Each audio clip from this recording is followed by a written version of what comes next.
ఈరోజు రెసిపీ ఏంటంటే మజ్బూస్ బిర్యానీ. ఎప్పుడు ఒకేలాంటి బిర్యానీలు కాకుండా ఇలా ఒకసారి ట్రై చేసి చూడండి. మజ్బూస్లోకి పచ్చికారం డక్కూస్ అయితే చాలా బాగుంటుంది. మీరు ఫస్ట్ టైం మా ఛానల్ని చూస్తున్నట్లయితే please like, share and subscribe to Shravan Tej creations. ముందుగా మనం బియ్యం నానబెట్టుకోవాలి. ఇక్కడ నేను 4 గ్లాసులు బియ్యం తీసుకున్నాను. 4 గ్లాసుల్లోకి సరిపడా చికెన్ తీసుకున్నాను. ఇక్కడ నేను 4 గ్లాసుల్లోకి 1 కిలో చికెన్ తీసుకున్నాను. దీన్ని శుభ్రంగా క్లీన్ చేసుకోవాలి, ఎందుకంటే మనకి స్మెల్ అనేది ఉండదు. అందులోకి కావాల్సిన ఎర్రగడ్డలు, టమోటాలు, పచ్చిమిరపకాయలు ముందే నేను కట్ చేసి పెట్టుకున్నాను. ఇందులోకి తీసుకోవాల్సిన పదార్థాలు ఏంటంటే బిర్యానీ ఆకు, చెక్క, రోజ్ పెటల్స్, లవంగాలు, జీడిపప్పు, ద్రాక్ష, అల్లం వెల్లుల్లి పేస్ట్. ఇవన్నీ తీసుకున్న తర్వాత స్టవ్ మీద కడాయి పెట్టుకొని తగినంత నూనె వేసుకోవాలి. నూనె బదులు నెయ్యి కూడా వేసుకోవచ్చు. మనం ముందుగా తీసి పెట్టుకున్న బిర్యానీకి కావాల్సిన పదార్థాలన్నీ తీసి నూనెలో వేయించుకోవాలి. ఇవి కొద్దిగా వేగిన తర్వాత మనం కట్ చేసి పెట్టుకున్న ఎర్రగడ్డలు వేయించుకోవాలి.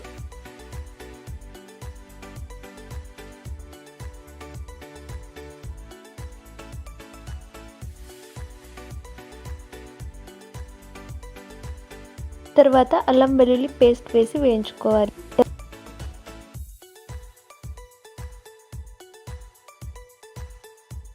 ఎర్రగడ్డలు బాగా దోరగా ఎర్రగా వచ్చిన తర్వాత టమోటాలు వేసి వేయించుకోవాలి.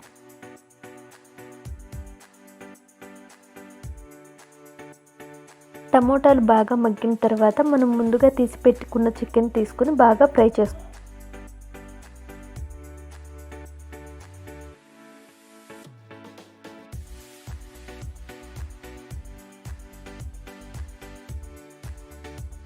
ఇక్కడ నేను 1 కిలో చికెన్ తీసుకున్నాను కాబట్టి దానికి తగినంత ఉప్పు, పసుపు, కారం, చికెన్ మసాలా, ధనియాల పొడి, గరం మసాలా వేసి బాగా ఫ్రై చేసుకోవాలి.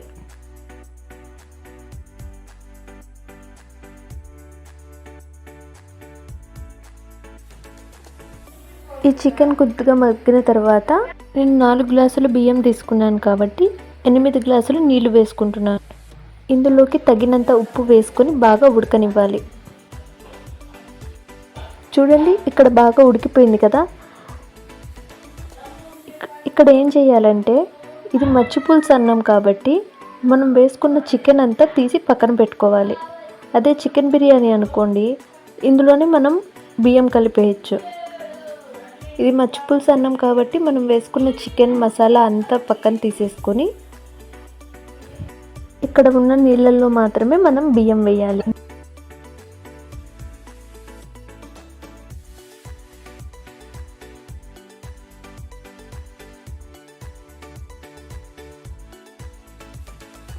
బియ్యం వేసుకున్న తర్వాత మనం గార్నిష్ కోసం కొత్తిమీర, పుదీనా వేసుకోవచ్చు.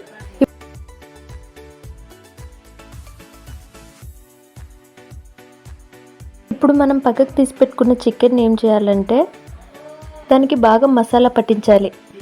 కాస్త తగినంత ధనియాల పొడి, కారం, గరం మసాలా, కొద్దిగా కార్న్ఫ్లోర్ వేసుకోవాలి. చికెన్ మనం ఫ్రై చేసుకునేటప్పుడు పొడి పొడిగా రావాలి కాబట్టి మనం కార్న్ఫ్లోర్ యాడ్ చేసుకోవచ్చు, లేదా మైదా పిండి కూడా యాడ్ చేసుకోవచ్చు. అన్నీ యాడ్ చేసుకున్న తర్వాత మనం బాగా కలుపుకోవాలి. మీకు చికెన్ క్రిస్పీగా రావాలి అని అంటే మైదాపిండి యాడ్ చేసుకోవచ్చు, లేదా కార్న్ఫ్లోర్ ఉంటే కార్న్ఫ్లోర్ యాడ్ చేసుకోవచ్చు.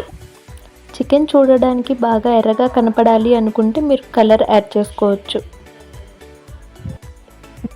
కడాయి పెట్టుకుని తగినంత నూనె వేసి బాగా ఫ్రై చేసుకోవాలి. బాగా ఎర్రగా వచ్చే వరకు ఫ్రై చేసుకోవాలి. చికెన్ ఆల్రెడీ ఉడికిపోయి ఉంటుంది కాబట్టి మనం లైట్గా డీప్ ఫ్రై చేసుకుంటే చాలు. ఇది నూనెలోనే కాకుండా ఓవెన్లో కూడా మనం బేక్ చేసుకోవచ్చు. చూడండి, ఇక్కడ బాగా ఎర్రగా ఫ్రై అయిపోయాయి కదా. ఈ మాత్రం ఎర్రగా వస్తే చాలు. ఇక్కడ అన్నం కూడా బాగా ఉడికిపోయింది. ఇక్కడ నేను కొద్దిగా కలర్ యాడ్ చేసుకుంటున్నాను. మీకు కలర్ వద్దు అనుకుంటే దీన్ని స్కిప్ చేసేయచ్చు. మనం ముందుగా తీసి పెట్టుకున్న జీడిపప్పు ద్రాక్ష కూడా బాగా ఫ్రై చేసుకొని రైస్ మీద గార్నిష్ చేసుకోవాలి.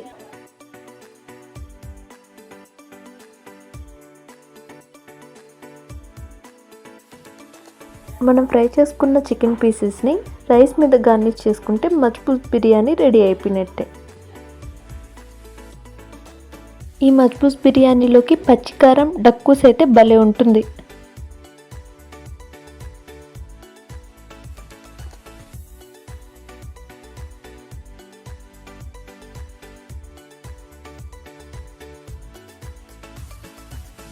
పచ్చిమిరపకాయలు, కొన్ని వెల్లుల్లి రెబ్బలు, తగినంత ఉప్పు వేసుకొని మిక్సీ పట్టుకున్నామంటే పచ్చికారం రెడీ అయిపోతుంది.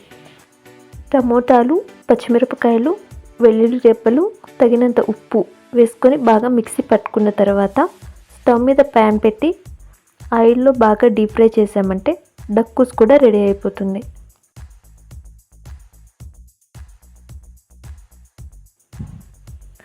ఈ పచ్చికారము డక్కూస్తో మజ్బూస్ అన్నం తిన్నామంటే చాలా అంటే చాలా టేస్టీగా ఉంటుంది. మీరు ఒకసారి ట్రై చేసి టేస్ట్ ఎలా ఉందో కామెంట్ చేయండి. మేము చేసిన మజ్బూస్ బిర్యానీ మీకు నచ్చినట్లయితే please like, share and subscribe.